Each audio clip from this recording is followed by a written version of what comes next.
हे काय, नवऱ्या मुलाचं इतकं थंड स्वागत? स्वागत करण्यासाठी दारात कोणीच उभं नाही. हीच का देशपांड्यांची रीत? कमाल आहे बाई. 3 मुली उजवायच्या आहेत, पण देशपांड्यांना ना साध्या रीती भाती पाळता येत नाहीत. काका, रुखवताचं सामान लावून झालंय आणि पूजेची सामग्री पण आपण लावतो. काळजी करू नका. मी म्हणतो हा सरळ सरळ वरपक्षाचा अपमान आहे. नाहीतर काय. तू नाही या अपमानासाठी रुसून बस नाही ना. हो नाही. हो ना.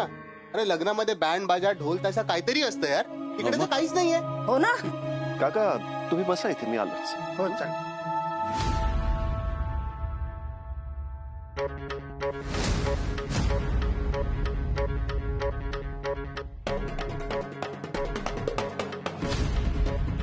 अरे पळतोस कुठे?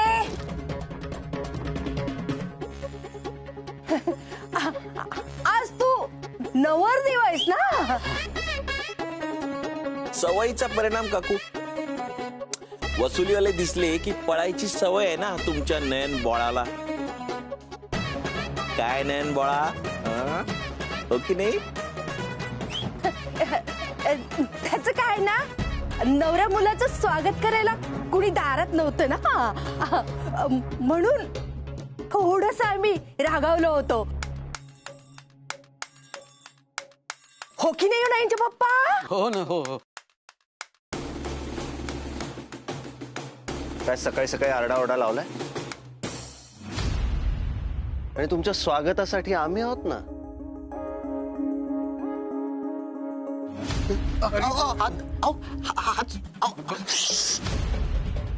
आवाज बंद. आणि आता मी थांब म्हणत नाही तोपर्यंत नाचायचं तुम्ही तिघांनी. आणि जर मी सांगण्याच्या आत थांबला तर कोंबडा करून नाचवेन. काय करून? कोंबडा करून. वाजवा रे.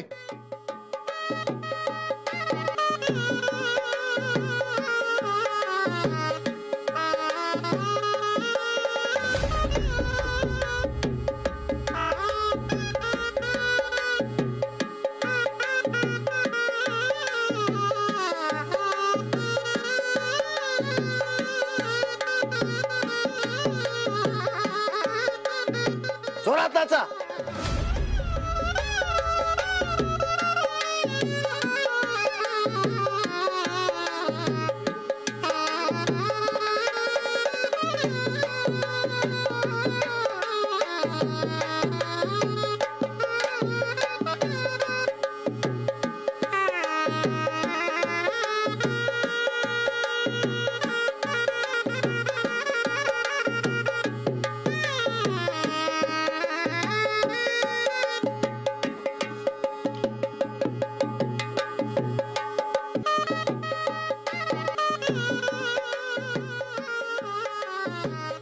इंद्रा, देशपांडे सर अजून आले नाहीयेत.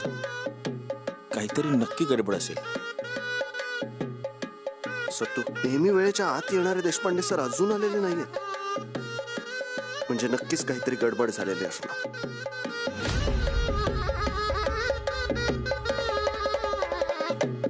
जोरात नाचा.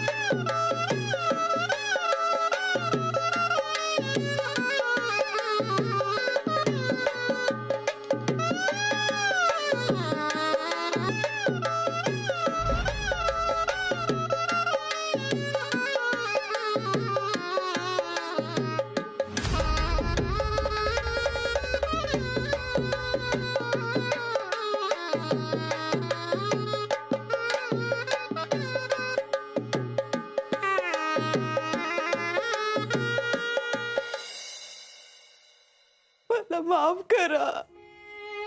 मी घेतले पैसे.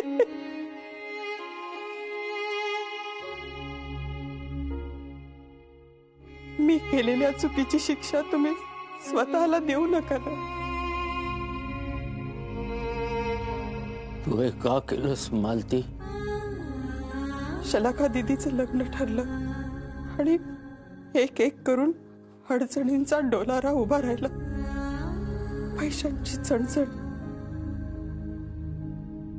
कानविंदेंच्या न संपणाऱ्या मागण्या, तुमची होत जाणारी ओढाताण आणि शलाखाचं नयनरावांवरचं प्रेम, तिची घालमेल, हे सगळं बघवत नव्हतं मला.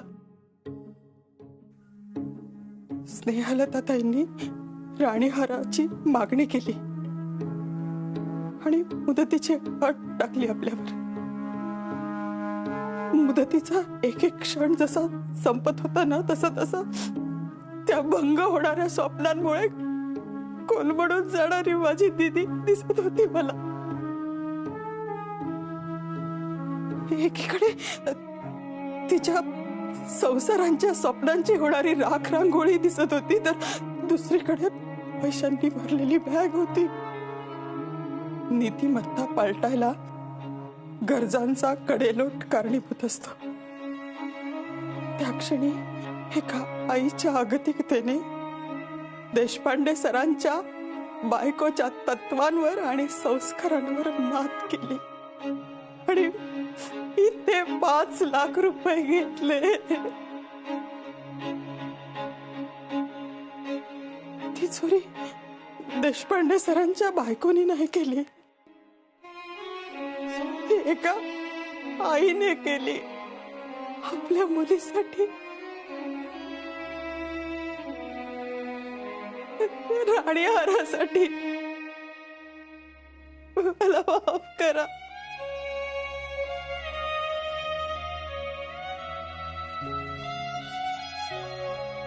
तुम्हाला आठवतंय मी पैसे घ्यायला त्या खोलीत आले होते तेव्हा तुम्ही मला पाहिलं होतं ना. मला असं वाटलं तुम्ही पाहिलं, पण तुम्ही तुमच्याच तंद्रीत होतात. आलात आणि खोलीत झोपला. त्यावेळी तुम्ही मला चोरी करताना पकडलं असतं ना, तर खूप बरं झालं असतं. अपराधीपणाची भावना रोज क्षणाक्षणाला माझं मन कुरतडतीये. मला माफ करा.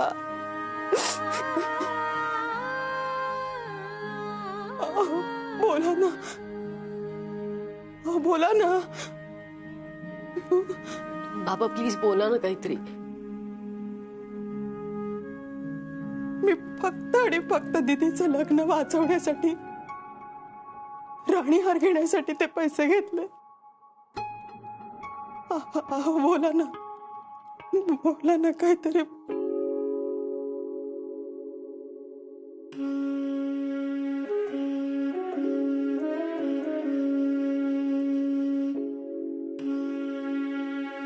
मालती, प्रत्येक कर्माची एक किंमत असते जी आपल्याला चुकवावीच लागते. तिला जे योग्य वाटतं ते तिनं केलं. आता मला जे योग्य वाटतंय ते मी सांगतो.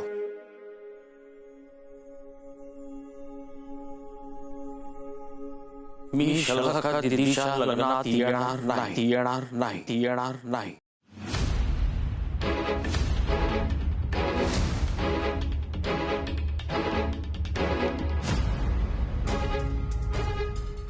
अगदी ते तुमचे बाबा असले तरी. मला माफ कर दीदी.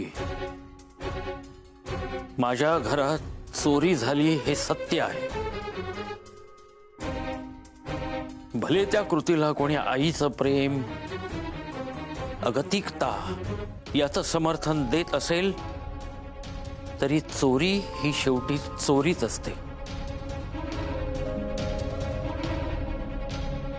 मान्य आहे तुझ्या लग्नात अडचणी आल्या, पण मी माझ्या कुवतीनुसार त्याचा सामना करत गेलो, पण तत्वांशी तडजोड न करता. पण माझी तत्व कमकुवत ठरली. मी हरलो. आणि दीदी, तुझं लग्न माझ्या तत्वांना पायदळी तुडून होणार आहे. अशा लग्नाला देशपांडे सर येऊ शकत नाहीत.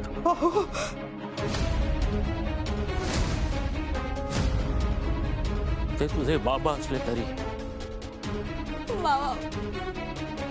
या तुम्ही.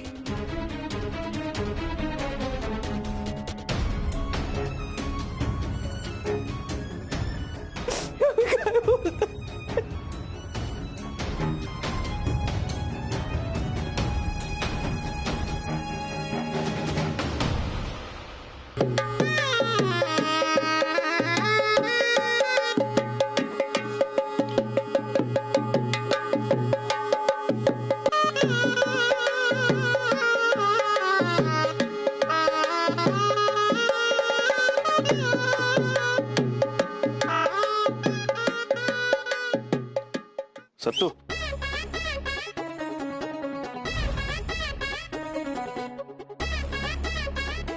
नयनचे पप्पा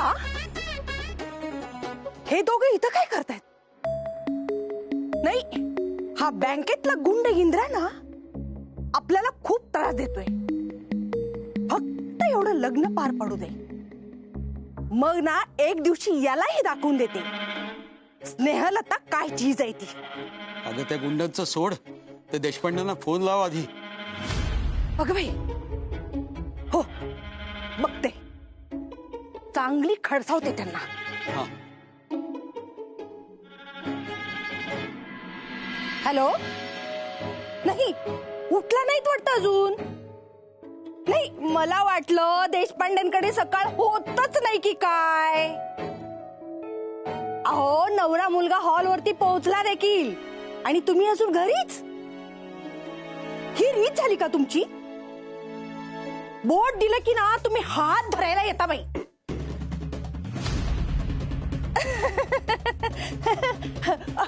पण मालती ताई, होत ना, होत असं कधी कधी. अहो, लग्न म्हटलं की काम काही कमी येतात का? हा, हे काम करा, ते आवरा, विचारू नका.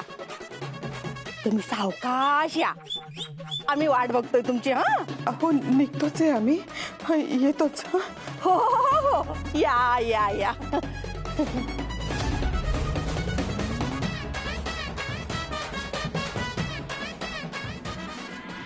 अहो, कानविंदे मंडळी पोहोचलीत हॉलवर. आपल्याला उशीर झालाय, सगळी लोक जमली आहेत, आपल्याला निघायला हवंय. दीदी, ताई, चला निघूयात आपण. हा,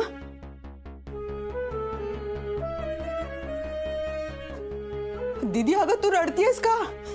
आपल्याला हॉलवर जायचंय. चला. अहो, ऐकताय ना, आपल्याला हॉलवर निघायला हवंय, आपल्याला उशीर झालाय. तुम्ही निघा, मी नाही येत आहे.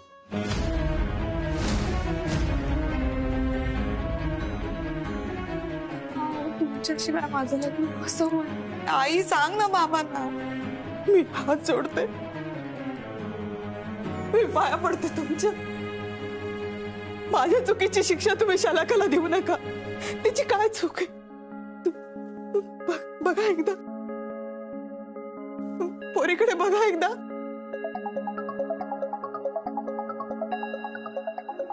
बोलती, मी म्हटलं ना, चूक माझी आहे. आणि स्वतःच्या मुलीच्या लग्नाला नाही येऊन स्वतःला कन्यादानाच्या पुण्यापासून वंचित ठेवून मी मलाच शिक्षा देतोय.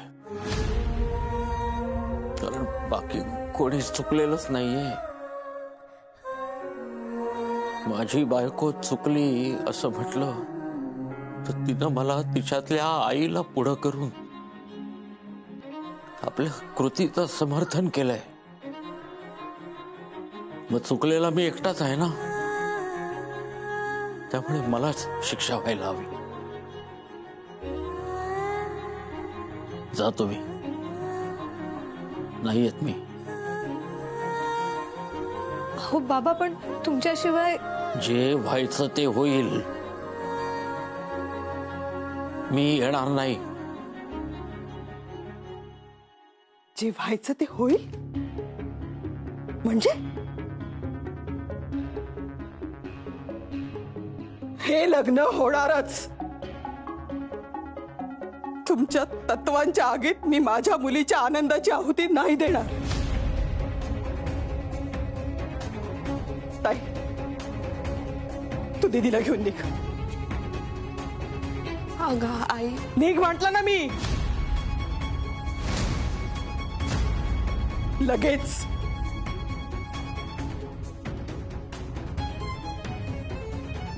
आई, आई.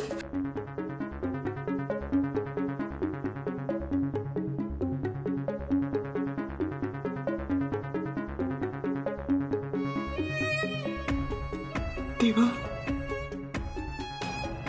माझ्या मुलीची जबाबदारी आता तुझी आहे. मी पडले पापी.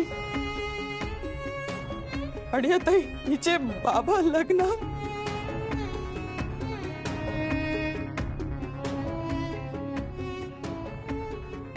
माझ्या शलाकाची जबाबदारी आता तुझी आहे देवा.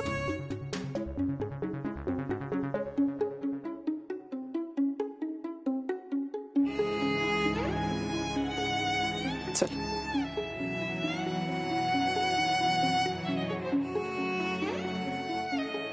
ताई, तू दीदीला घेऊन हॉलकडे निघ.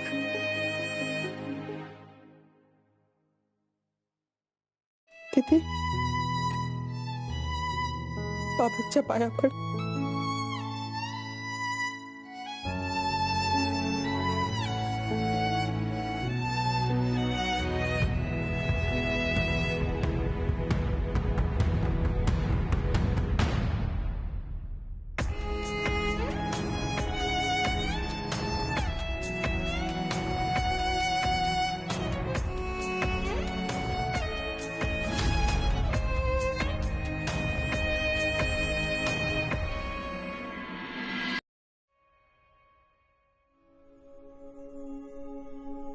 बाबा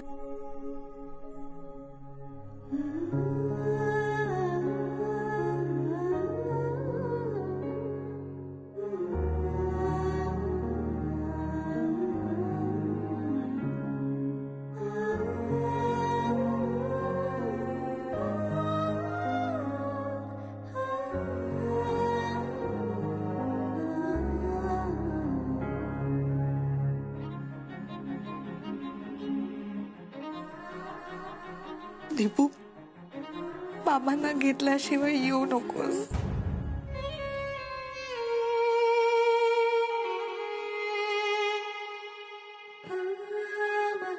तुझा